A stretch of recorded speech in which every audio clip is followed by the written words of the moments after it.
জানুয়ারি জনাব তারেক রহমান সাহেব BNP chairman Dhaka Barishal আগমন উপলক্ষে আয়োজিত এই প্রস্তুতি সভার সম্মানিত সভাপতি, উপস্থিত আমার সঙ্গীয় সংসদ সদস্য প্রার্থীগণ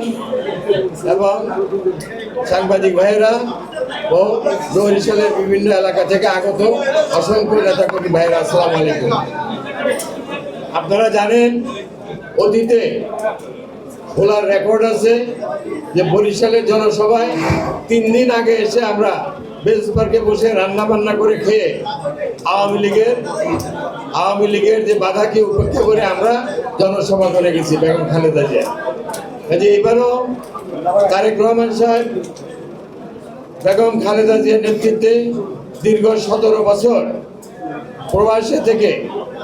দলকে যেভাবে নেতৃত্ব দিয়েছেন এবং বাংলাদেশের প্রতিটি অঞ্চলে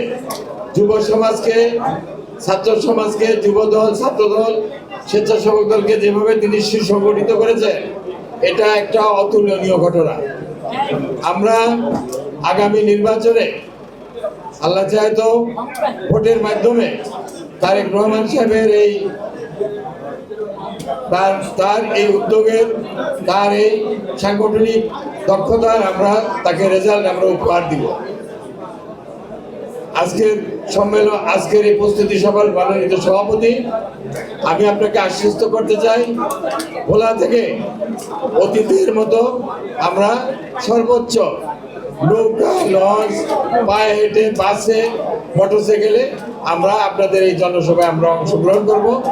এবং শুধু অংশগ্রহণ না, আপনাদেরকে আরও যদি আমাদের উপরে আপনাদের কোনো দাবি থাকে সেটাও আমরা ইনশাল্লাহ পূরণ করবো এই জনসভাকে সফল করার জন্য।